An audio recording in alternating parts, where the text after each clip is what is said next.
What is up, everybody? Welcome to a brand new episode of Part of the Problem. I am Dave Smith. He is Robbie the Fire Bernstein, out on the road. We thought he may not be able to make it onto this one, but we're very lucky to have you here, Rob.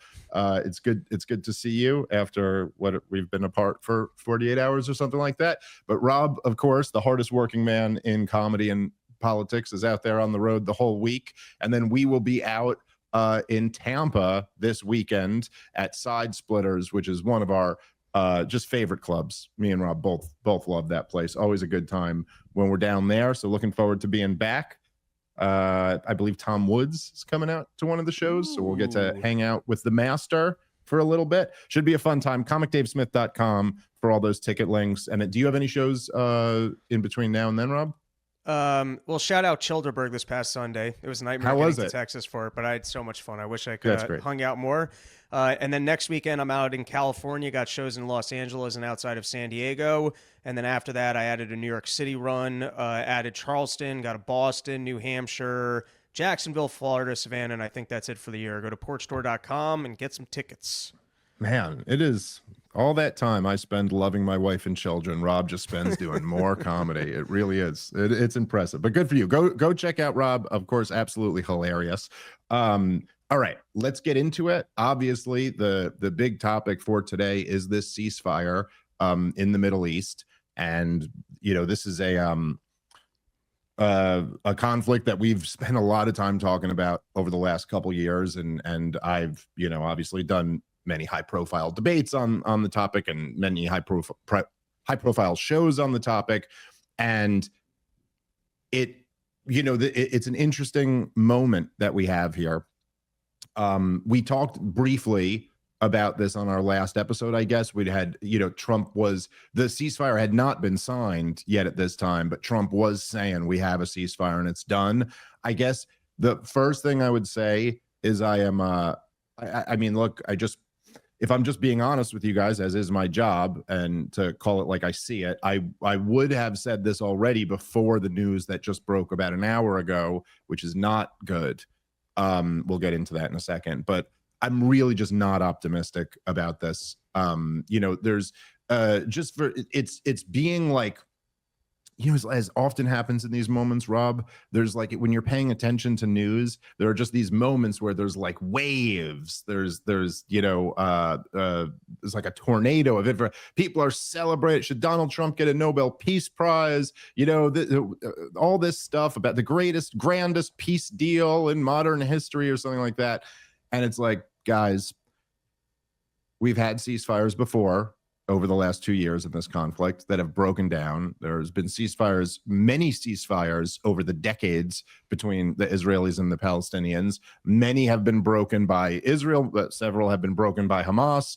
Like, we're really just not there. I hope more than anybody else, or not more than anybody else. I'm sure there's some people in Gaza who hope a little bit more, but as much as anybody here in America, I hope this goddamn thing is over.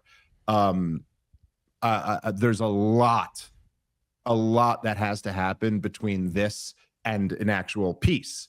And we can kind of get into that, because there's a major difference between a ceasefire and lasting peace. And that, all of that being said, it is very good. Like, this is a very positive development over this weekend. There's no question. It's a step in the right direction. Things are in a much better place right now than they were just last week. So that's great. There's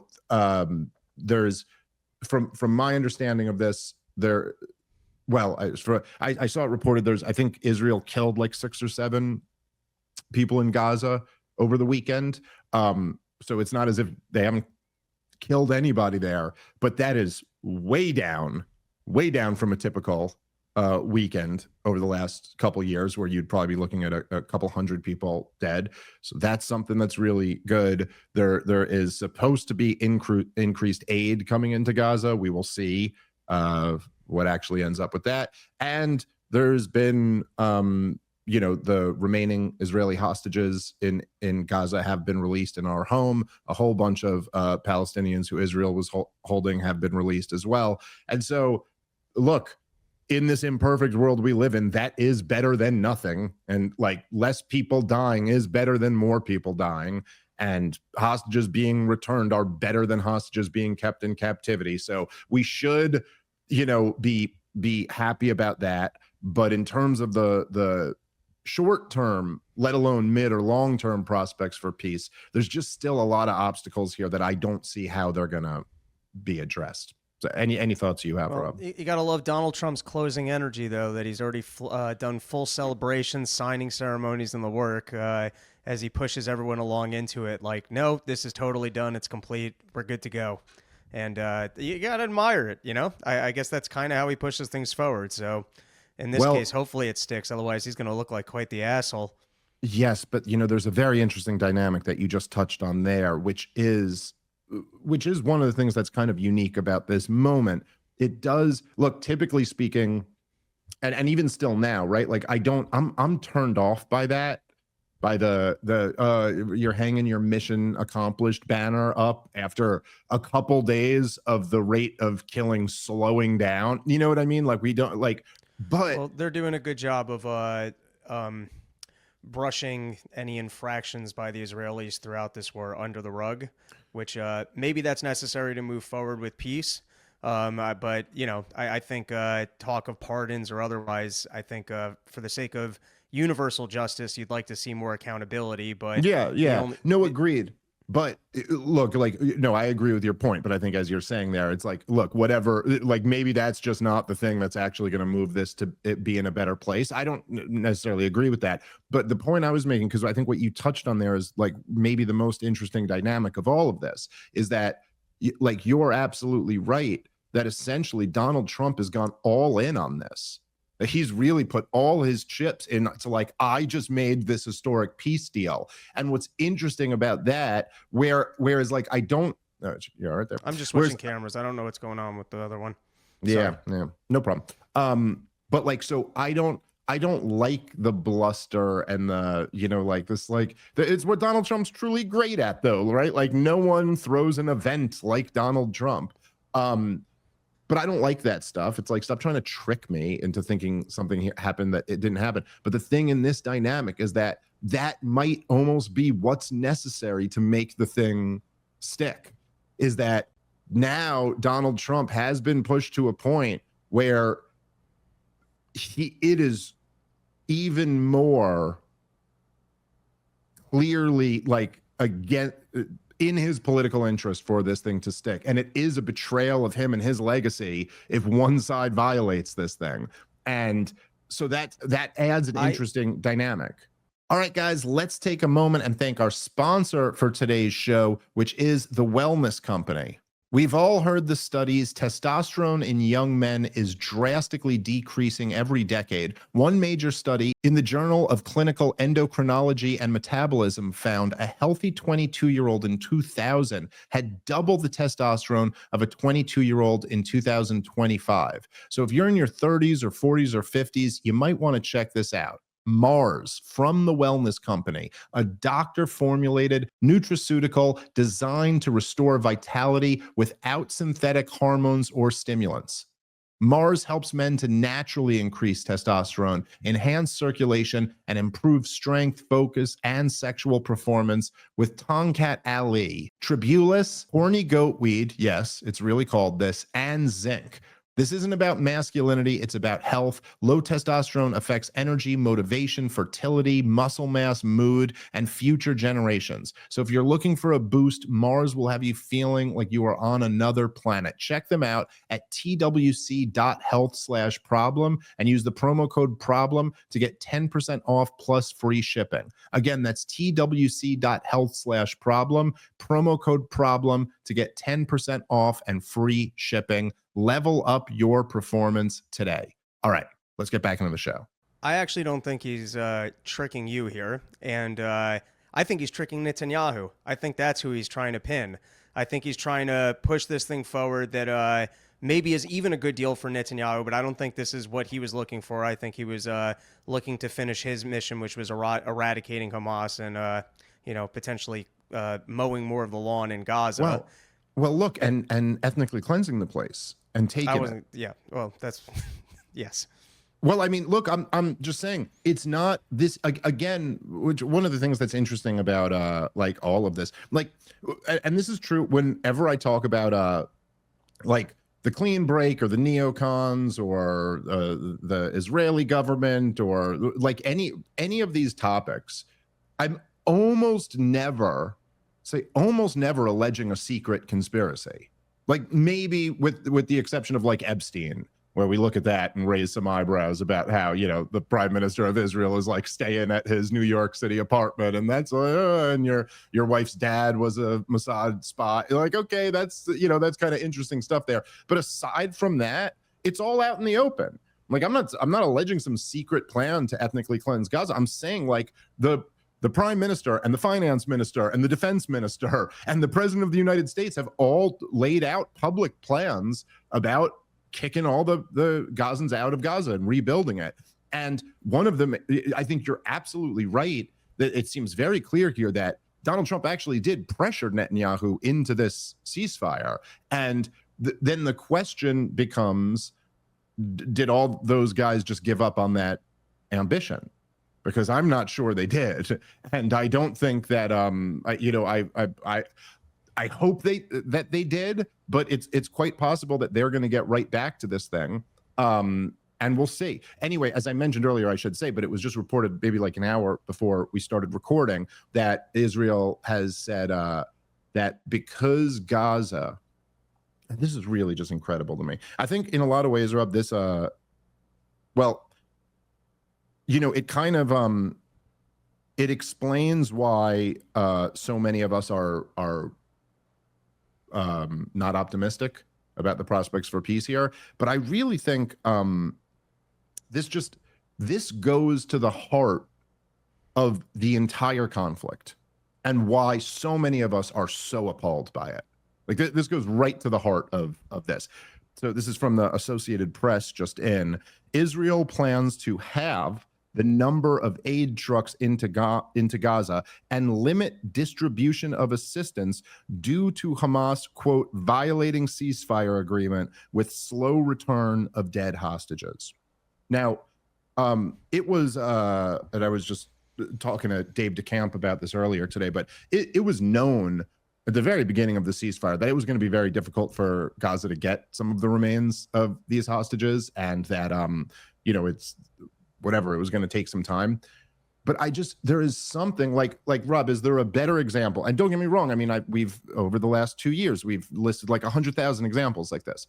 But is there a better example of like the horrific cruelty that Israel treats the Palestinian people with?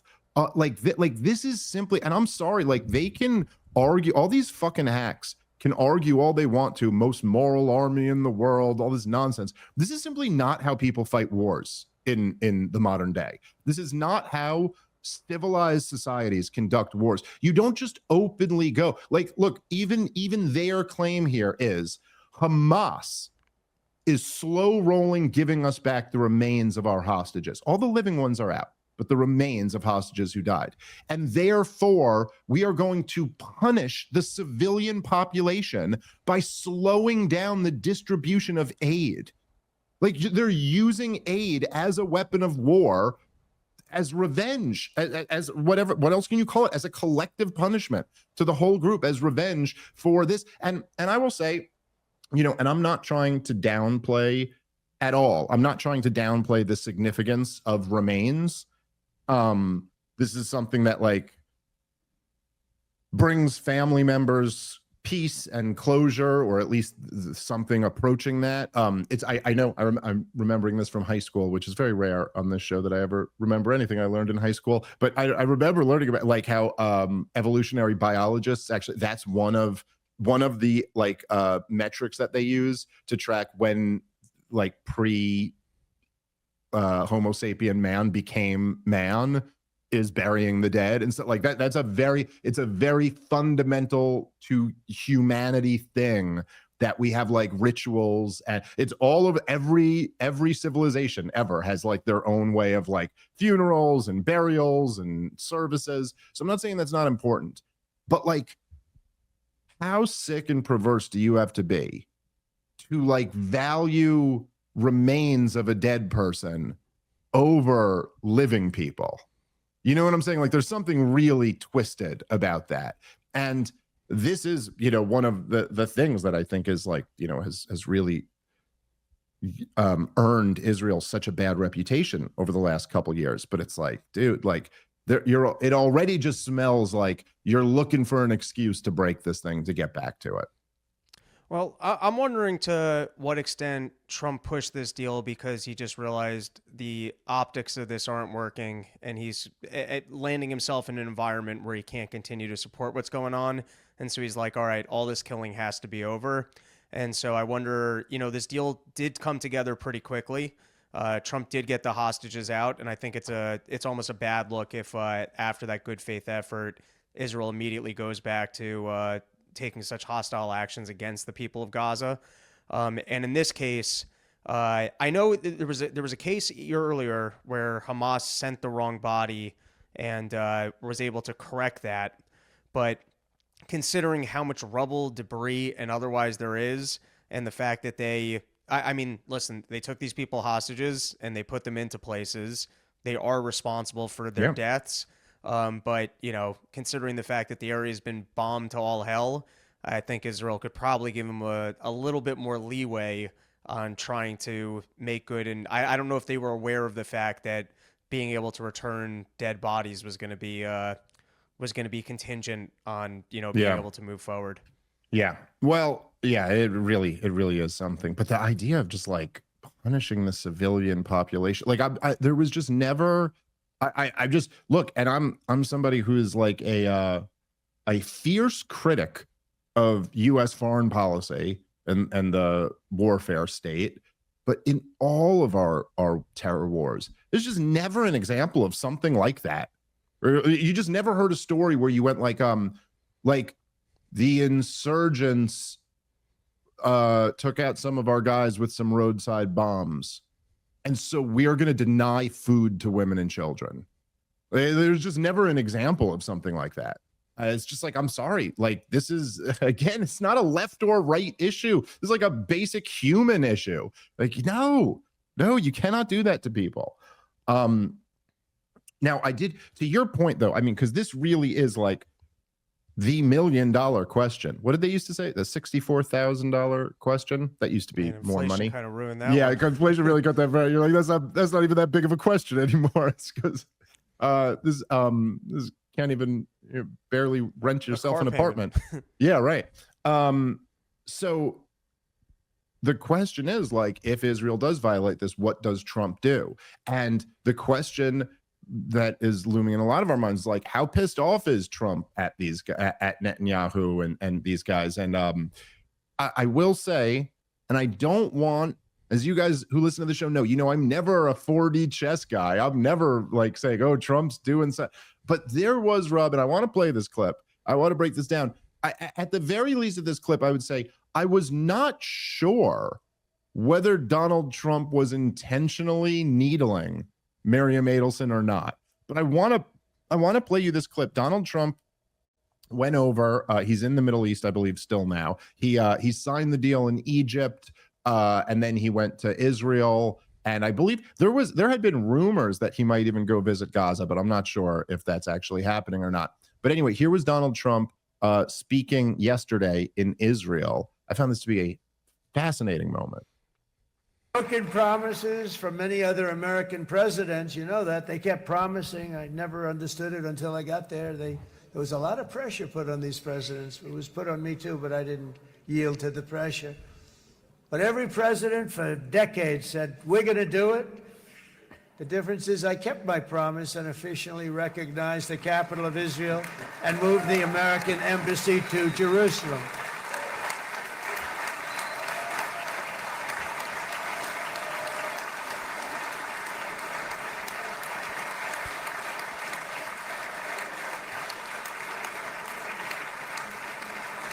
Isn't that right, Miriam?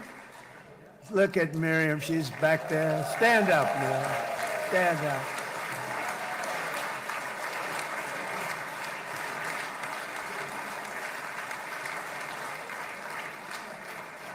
Miriam and Sheldon would come into the office. They'd call me.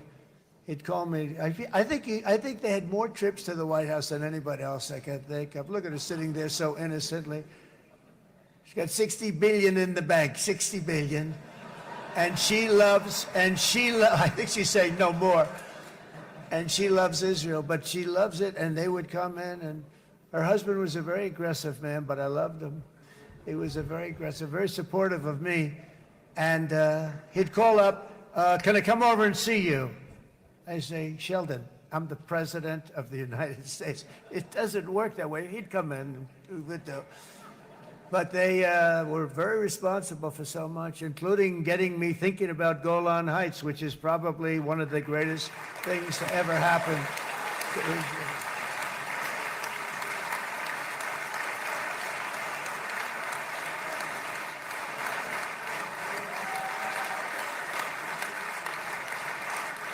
Miriam, stand up, please. She really is. I mean, she loves this country.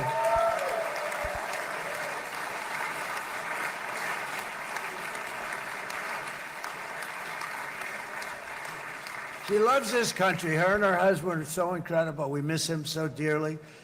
But I actually asked her, I'm going to get her in trouble with this, but I actually asked her once, I said, so Miriam, I know you love Israel. What do you love more, the United States or Israel? She refused to answer. That might mean Israel. I must say. We love you. Thank you, darling, for being here. That's a great honor. Great honor. She's a wonderful woman. All right. I'm sorry, but that is just so wild that he said that out loud.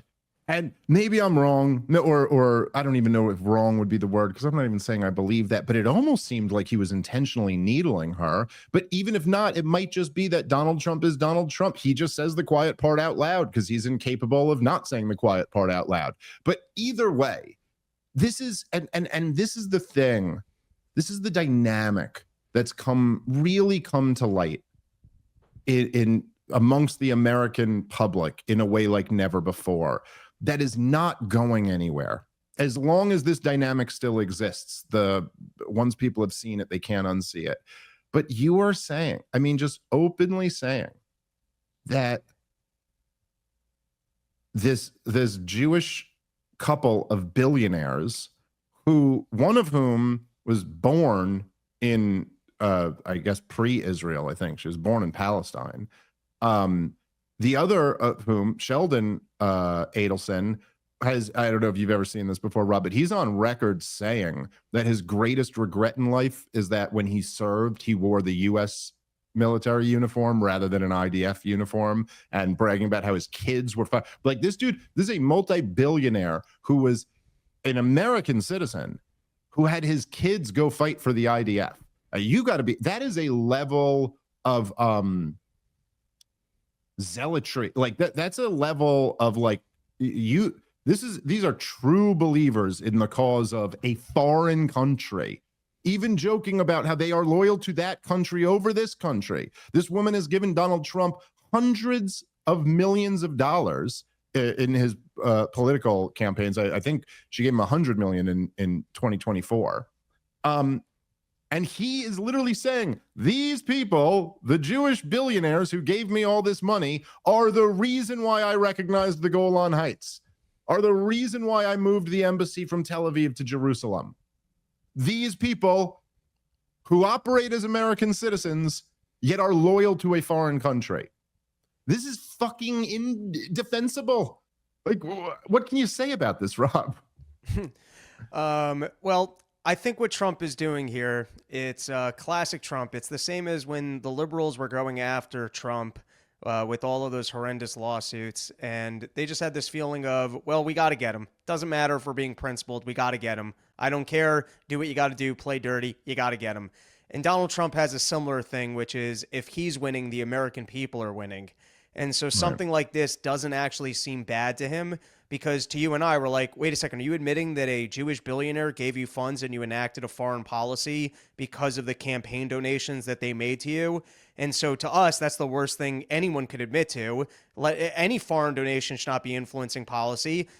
We all understand it works that way, and your bigger donors shouldn't be able to just walk into the White House and discuss their agenda with you. We all understand that it does work that way, but those are things that you should never say out loud. But to Donald Trump, look, I managed to get these people to give me enough money that I could win a campaign, and all I had to do was give this to them in return. To him, that's him winning, and his base is so stupid that when he's winning, they feel like they're winning.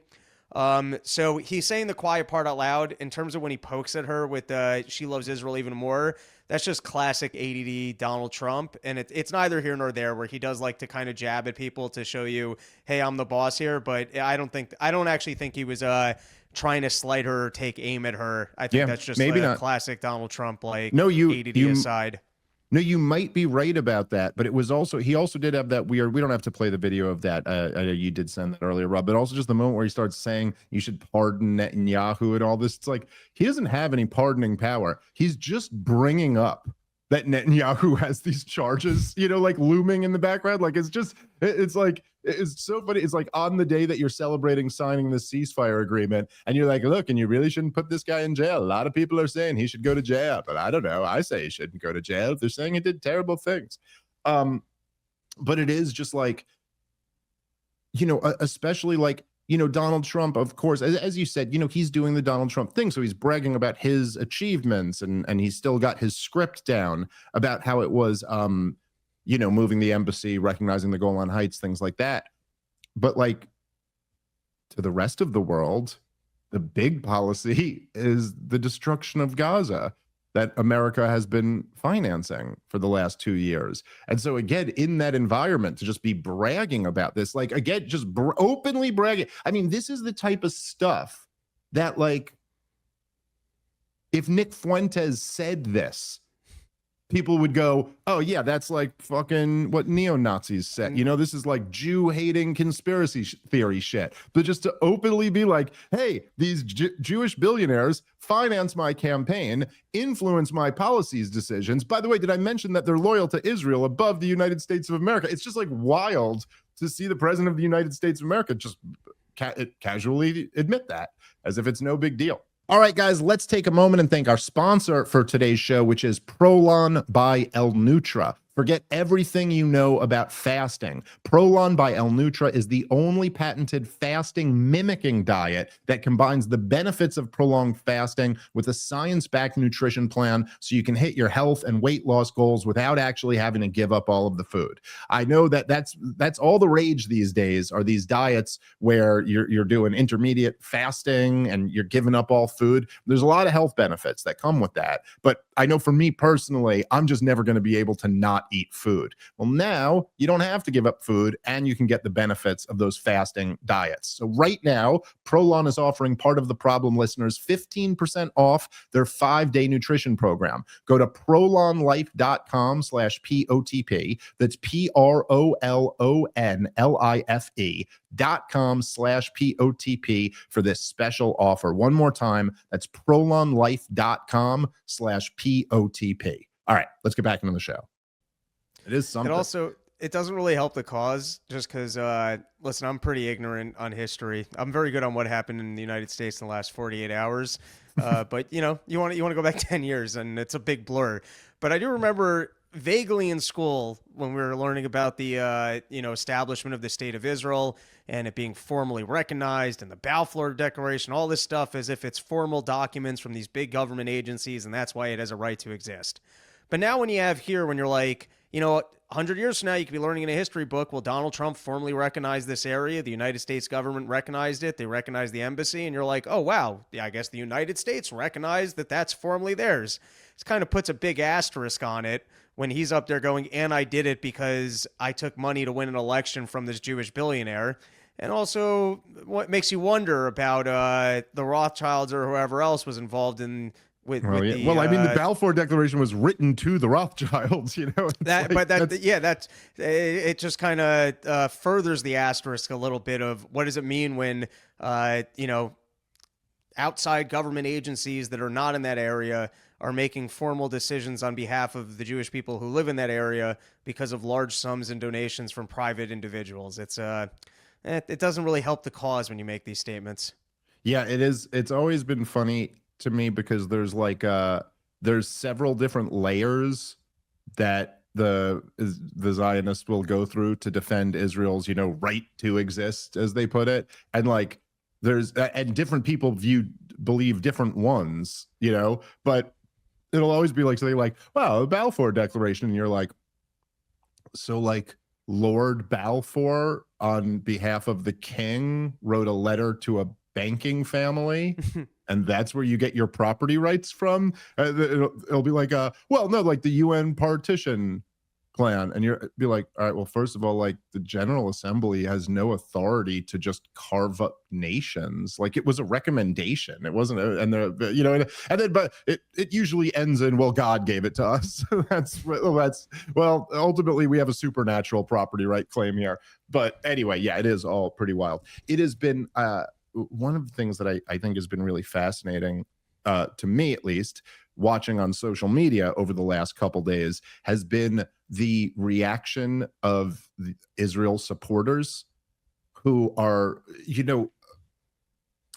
look, like I've said, for the whole last 2 years, it has been really eye-opening for me and shocking to see how it's a combination of two things. It's how bad the Israeli PR game is in the new media landscape, how much it does not work in this new, it's the tactics, the things that worked in the old world do not work here. And so number one, how bad they are at, and number two, their inability to adjust on the fly and go just to go hey, this is not working. This is a disaster. So we got to try something else. Kind of, I guess in some sense, in the spirit of the letter that Charlie Kirk wrote to Benjamin Netanyahu, where he's just hey, dude, we are getting killed out here. We need a whole new plan of how to attack this. But it's been interesting now. It seems in this very desperate attempt, they're trying to be we won, again, I'm not alleging that there's any type of coordination in this. I mean, maybe there is, but I have no idea. But it does seem it's, my Twitter has just been blowing up with all the usual suspects, all of them saying the exact same thing. And it's some version of oh, all the people who said it was a genocide aren't celebrating now that the genocide's over. I guess you didn't really care about that. Or you don't even want this to end because it's a grift or something like that, which is always, number one, to me, just the most bizarre thing. I've had this accusation a lot over the last few days of, oh, you actually want the thing to keep going because this is what you talk about. And it's by that logic, you can never oppose anything. Right? You could never be against anything. Bring back COVID. I'd rather talk about that if you want to give me my choice of topics. Well, I mean, honestly, yeah, look, you just said it. What a great example. You've been doing this show 10 years. I've been here 8. Believe me, government's going to be doing something stupid that we're looking to talk about. And if they don't, we'll fall back to doing some internet clips of stupidity I'd rather just make fun of. Well, it would be accusing an abolitionist of loving slavery because what are you going to talk about now that slavery's gone? It's I don't know, something else. I'll be fine. Believe me, I'll be fine. I'll make that trade in a heartbeat. Let this goddamn genocide end, and then I will figure out what else to talk about. And by the way, it is just as you brought up COVID, I didn't even think about that, but that really is a great example. We were the COVID guys, essentially in people's minds. And I did high profile debates on the topic and did huge podcasts on the show. And we talked about it every goddamn day for years. And then it went away. And you know what? Great. I'll still dude, what are you talking about? I'm still going to have awesome shit to say about the next thing that's going on. And so whatever, it's fine. There'll always, unfortunately, there'll always be a crisis. There'll always be something the government's doing that's corrupt and wrong and hurting the country. And I'll be talking about that stuff. And look, if all that shit went away, then I would just go be a great stand-up comedian. I don't care. It's such a loser mentality that people have that listen, dude, if I lost my entire career and every dime I own, I'd go be successful at something else. I would just go, you know what I mean? Like, I just like, that's because I'm still me. I don't know. Anyway, this whole narrative is so bizarre to me. And of course it's, you know, I guess you go to the head of the, you know, multi-headed monster, and let's just hear it from Ben Shapiro himself, who had this take.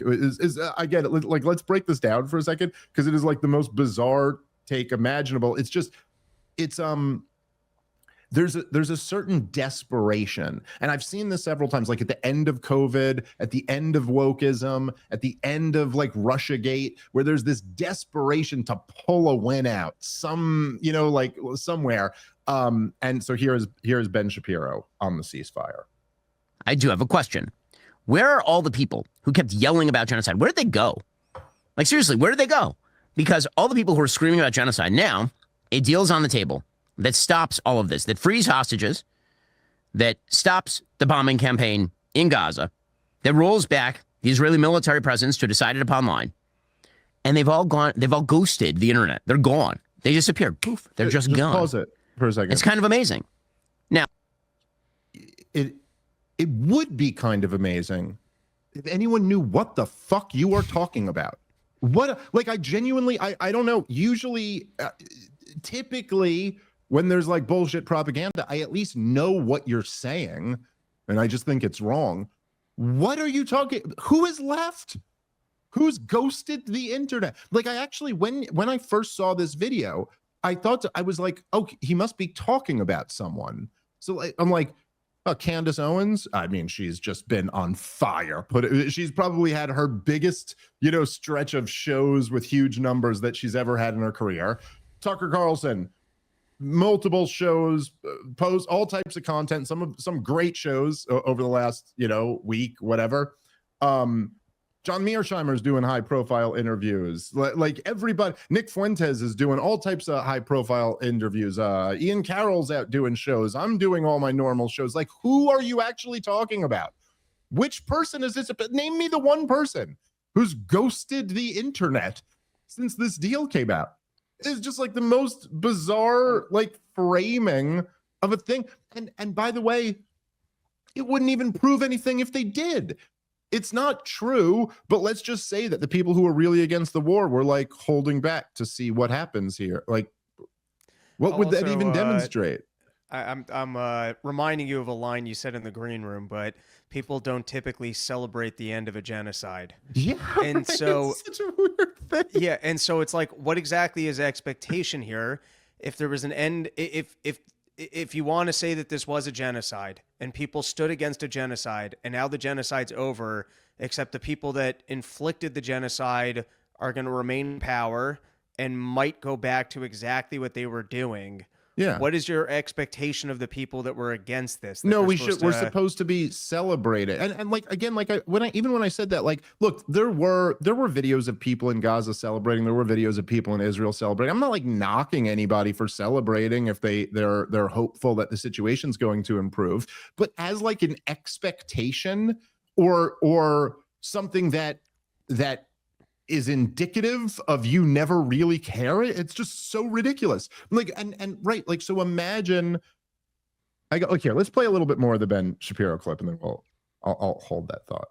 Now, you would imagine that if you spent 2 years fighting against an actual genocide, not a fake genocide like what's happening in Gaza, which is not by any stretch of the imagination or any definition ever a genocide, but imagine that you were fighting like a real genocide, like the Rwandan genocide, and a deal happened to stop the genocide. Okay, let's pause it for a second. Hold on. So I want to take him up with this. This isn't a genocide by any definition of it. Again, this is just bullshit. Like, look, if you want to be honest about it,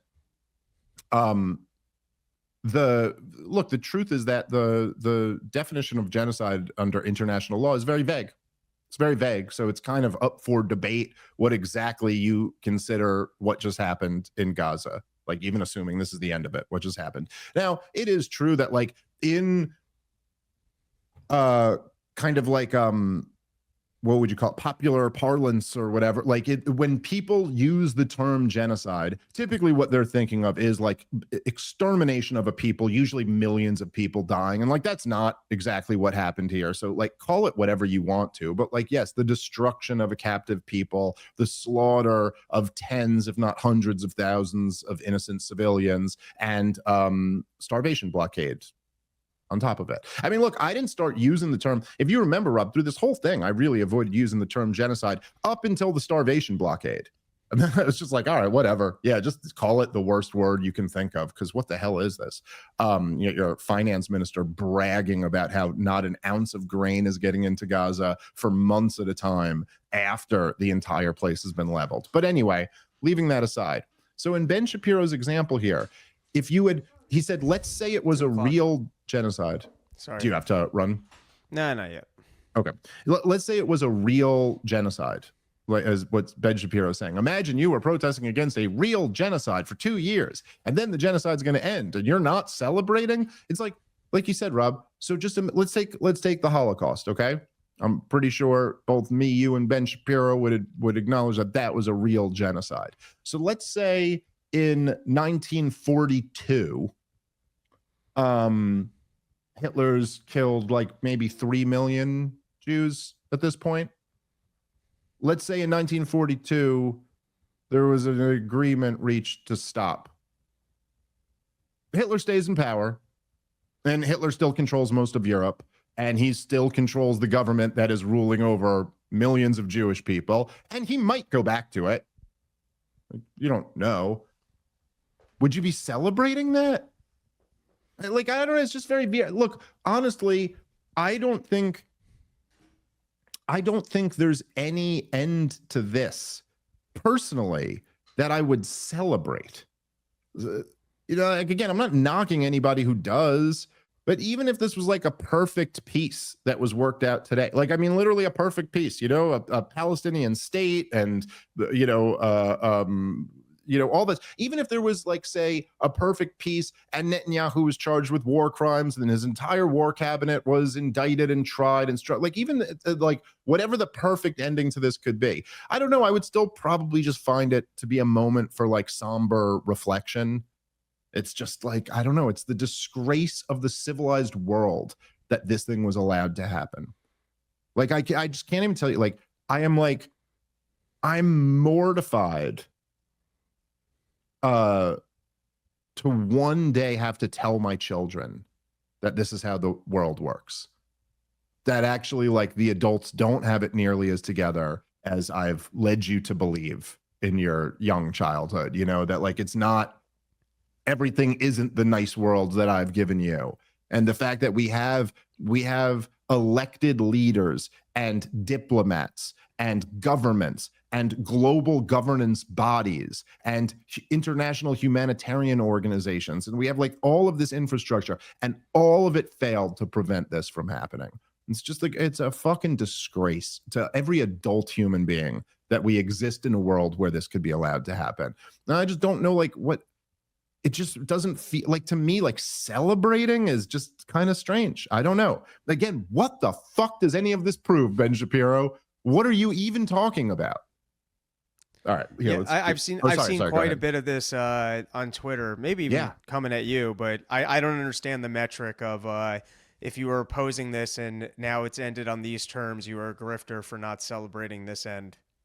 Yeah, like someone breaks into your house and starts murdering family members of you and of yours, and you say, "Oh my God, this is horrible," and yet as soon as he stopped and left, you didn't start celebrating. Like, oh, what does this mean? All right, guys, let's take a moment and thank our sponsor for today's show, which is Crowd Health, a wonderful company I've been telling you guys about for years at this point. Well, I want to tell you about their Black Swan membership. Imagine you could get healthcare for under $100. This is the healthcare alternative for people who want autonomy over their care, their costs, and their lifestyle. They just need a little help with the Black Swan events that happen in life. It's kind of like the health options we used to have before Obamacare came in and messed everything up. Well, now now, for just $95 a month, you get access to a team of health bill negotiators, low-cost prescription and lab testing tools, and you get a database of low-cost, high-quality doctors vetted by Crowd Health. You stay in control without insurance and their networks dictating your care.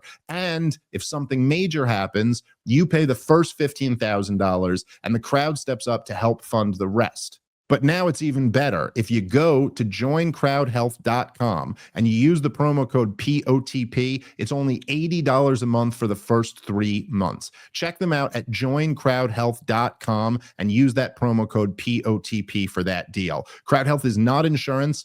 Opt out. Take your power back. This is how we win. All right, let's get back into the show. All right, let's keep playing.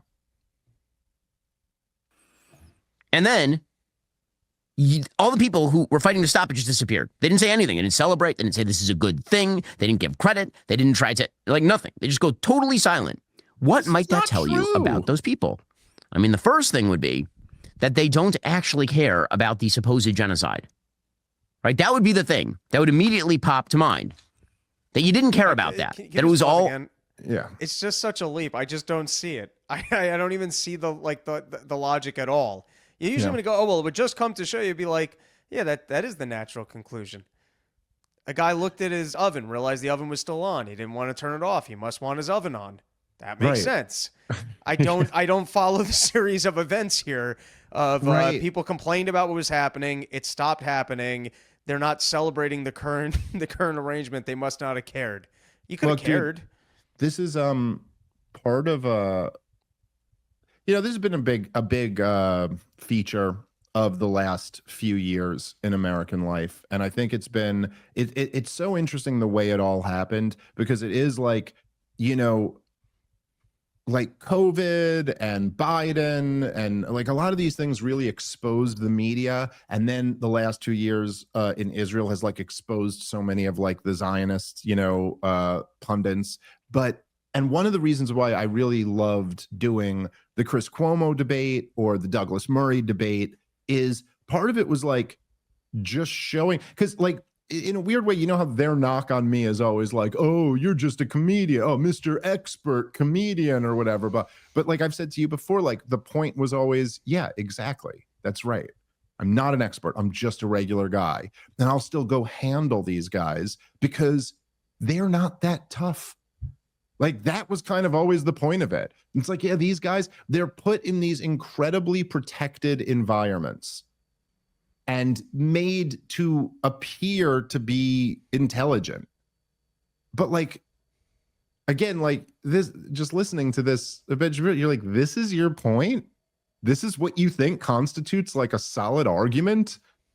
If you're not celebrating the ceasefire that has kind of held for 3 days. Again, by the way, we had a ceasefire in in early 2025, early this year. We had a ceasefire in this, like we have a ceasefire, and that held for what, a couple months, I think. This one has held for a few days. Like what are we even talking about here? This is just, and it is with a lot of these guys. You just realize, you're like, oh, these guys aren't that good at this. Like this is just ridiculous. This makes no sense. Here, let's finish up the clip because we got a little more to talk about. Sorry, go ahead. It's tough to celebrate any of Donald Trump's actions because let's say you really hated China, and on Friday when you saw he was going to escalate the tariffs on China, I don't know, what are you going to spend two days looking like an asshole going, finally, Donald Trump's trying to start a war with China, and we're finally going to end trade with them because they're the biggest risk to our country. And then a couple out, that was a bad moment between me and my friend Z. So, I mean, we keep hearing this. It was the Iran war, too. How are you not celebrating? It's because the guy's a loose cannon and changes his mind every 10 minutes. How do you celebrate anything? Yep. Yeah. All right, let's keep playing. A lie that you actually had another reason that you were doing this routine. The Washington Free Beacon has an excellent rundown of many of the so-called anti-genocide activists who have gone completely missing, like completely MIA. Mehdi Hasan over at MSNBC, right, former MSNBC personality, who now spends his days on the internet talking with wild lefties and people who like Marjorie Taylor Greene, as we'll get to in a moment. He put out a statement. I love that we live in a world where we're all supposed to now praise Trump for his peacemaking and ignore the fact that at least 20,000 Palestinians have been killed on his watch with bombs and bullets and rhetorical support that he supplied to Israel. I mean, Mehdi seems pretty salty about the fact that Trump actually got to the end of this thing. He then went on to predict that Israel will violate the terms of the deal. You know, look, dude, I'm sure there's lots of issues I disagree with Mehdi Hasan on. And we've argued about several of those in the past, although we do, I think, largely agree on this topic. But again, like, Ben, what you're saying makes no fucking sense whatsoever. Like, why is it like if you, like, let's just say whatever, there's a war you're against or a genocide or whatever, there's something you're against. When it's over, you're not allowed to point out that you think it was really horrible what just happened. What does that prove? Like, why would you not? Like, again, like, for these things, if Mehdi Hasan is right, which I think he is on this issue, but if Mehdi Hasan is right, then why would it make sense to celebrate the person who just financed the slaughter of tens of thousands of innocent people? Why would that make sense? Even if he stopped doing it, like, again, like, would you, like, if we're talking here for Ben Shapiro, let's speak your language, Adolf Hitler kills 6 million Jews. Let's say he stopped at 5 million and he just decided to stop. I shouldn't have done that. I'm done. And then I were to say, wow, Ben Shapiro's not celebrating Adolf Hitler. And in fact, he's still blaming him for the 5 million Jews he killed. What? Like, what world do we live in where that proves anything other than, yeah, this guy was against this. He was against what was being done to these people, and so he's still upset about that. This is just, anyway. Yeah, we don't even need to play the rest of this. It's just too dumb. I don't know. It's just, but anyway, I just wanted one example just to show you, like, this is how dumb what the fucking Zionists are saying. And it is, look, it's just a large dose of cope. You know, it's all like, dude, I was mentioning the other day that poll that had who do you sympathize with, Israel or Palestine, and the pre-October 7th poll was plus 48% for Israel, and the post or the most recent one is +1 for Palestine. These guys, it is like almost impossible to overstate what a collapse of public support there has been for Israel across the world. This isn't just in America, but it really matters in America because we are the world empire who props them up.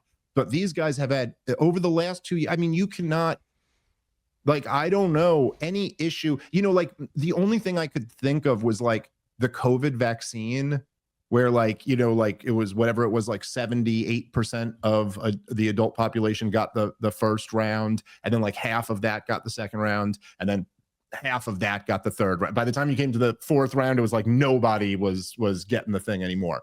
But that was also a little bit different. It was a mutating virus that had also become much less deadly by that point. And so even the issue of the vaccine aside, people just weren't afraid of the vaccine. Once Omicron and then all the after Omicron variants, like COVID's still here. You know what I mean? People say, but just no one cares anymore. It's not that serious. So this is different than that. This is like a public policy issue. And could you imagine anything like, when you see these polls or like whatever, like a poll on abortion. I got to cut out, otherwise, Oh, no problem, get thrown out. They're gonna watch me get pulled out of here. Rob's gonna take off a little bit early. No problem. Later, everybody. Thank you. No, we'll see you out in Tampa.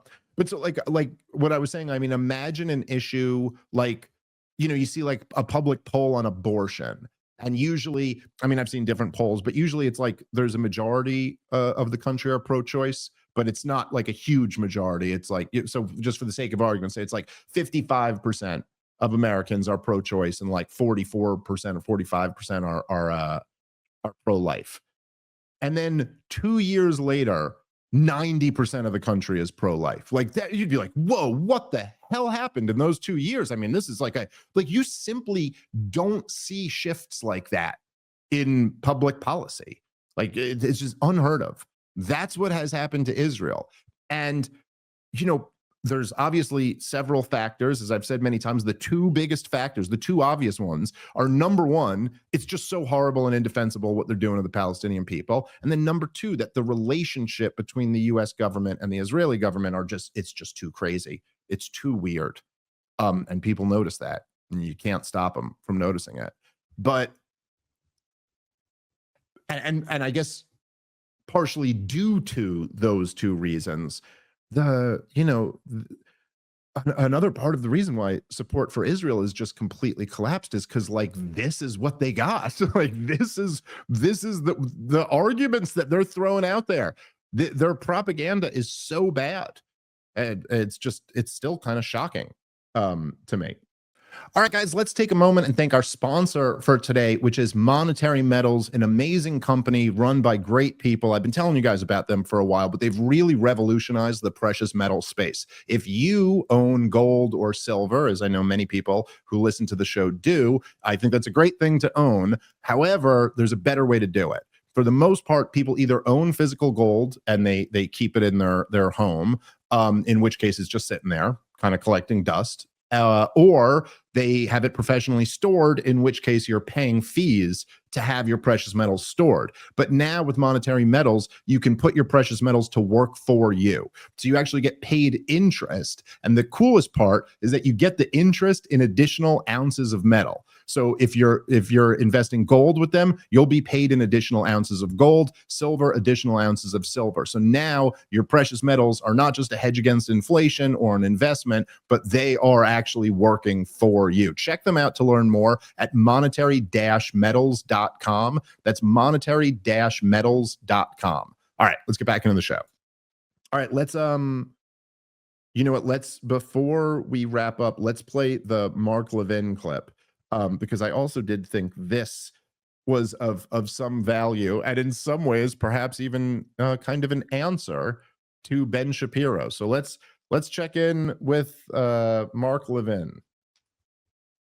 Time is right with the Trump peace plan to use this historic achievement to go to the next level, to protect us, to protect the West.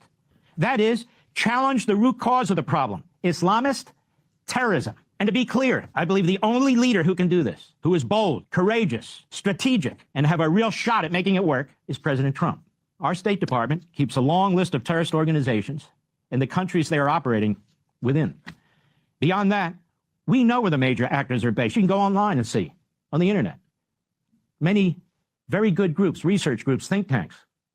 They've laid it all out. It's right there. Of course, they're not only in the Middle East, these terrorist organizations, but many are. And it's a good place to start, particularly since we have this outstanding foundation, this platform, the Trump peace deal.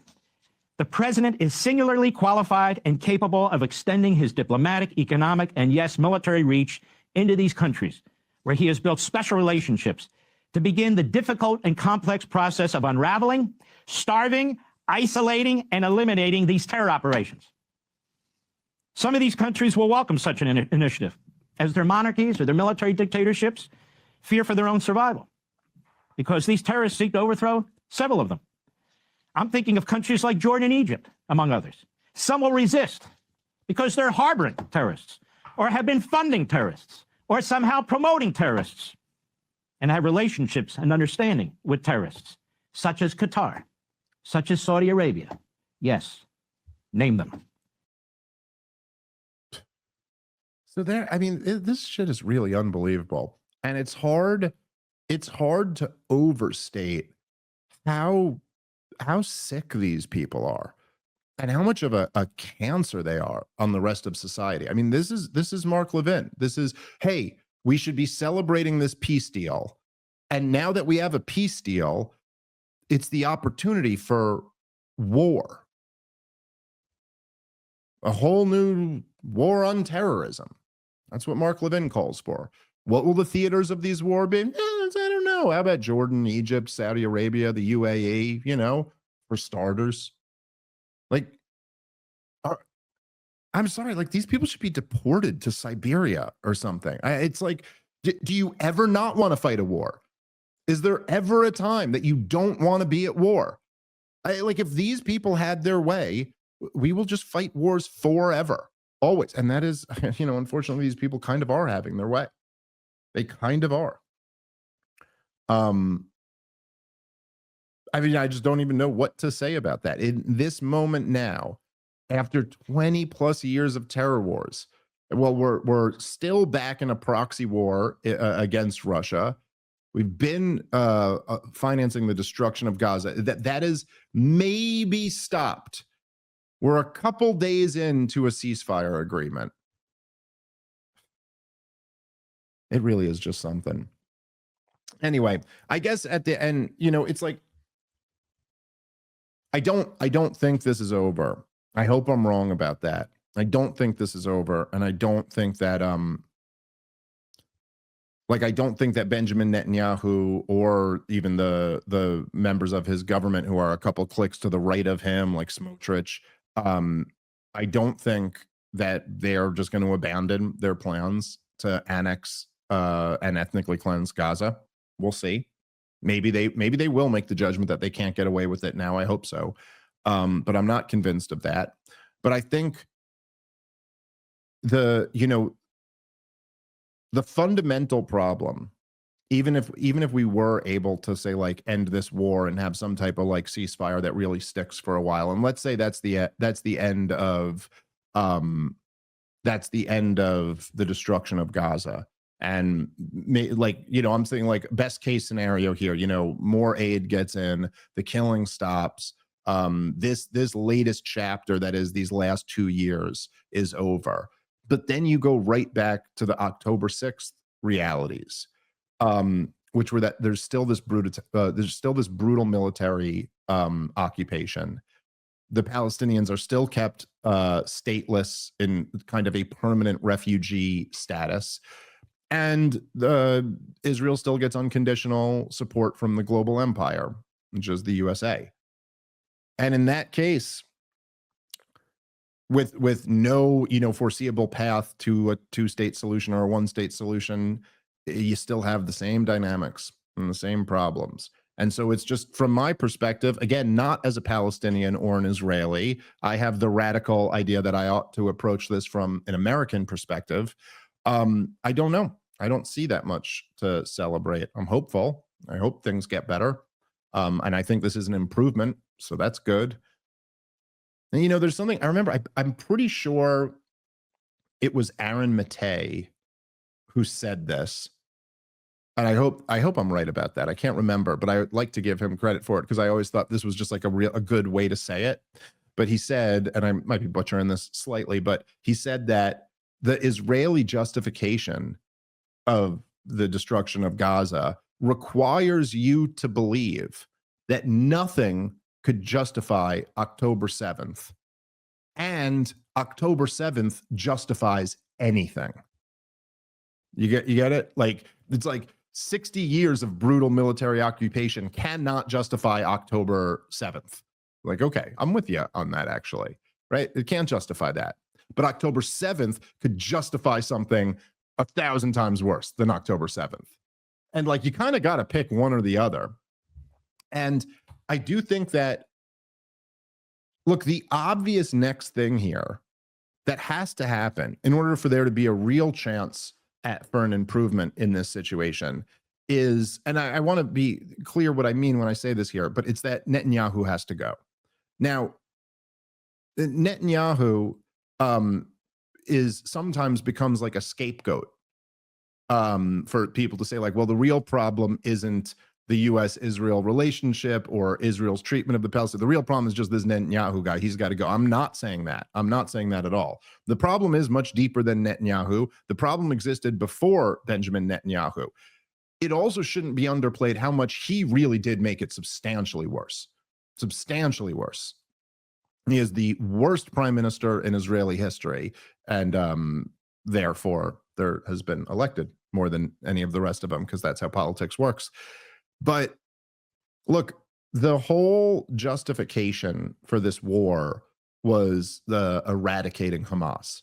I mean, they'd invoke the hostages, but that was really only, for PR reasons. If their main goal was to retrieve the hostages, they would have done this a long time ago.